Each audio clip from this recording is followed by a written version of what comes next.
بسم اللہ الرحمن الرحیم۔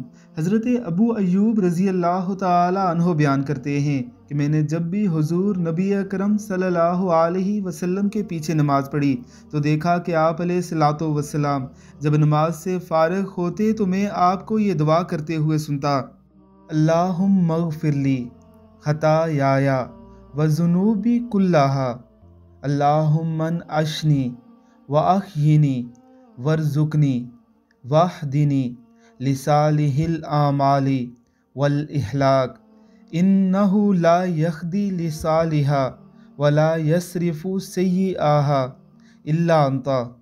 اے میرے اللہ میری تمام خطائیں اور گناہ بخش دے۔ اے میرے اللہ مجھے اپنی عبادت اور اطاعت کے لیے خشاش بشاش رکھ اور مجھے اپنی آزمائش سے محفوظ رکھ۔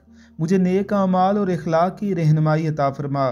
بے شک نیک اعمال اور اخلاق کی ہدایت تیرے سوا کوئی نہیں دیتا، برے اعمال و اخلاق سے تیرے سوا کوئی نہیں بچاتا۔ دعائے مبارکہ کو ایک بار پھر سن لیجئے: اللہم اغفر لی خطایا وذنوبی کلہا، اللہم انعشنی واحیینی وارزقنی واہدنی لصالح الاعمال والاخلاق انہ لا یہدی لصالحا ولا یصرف سیئہا الا انت۔ اللہ ہمیں اس دعا کا اہتمام کرنے کی توفیق عطا فرمائے، آمین ثم آمین۔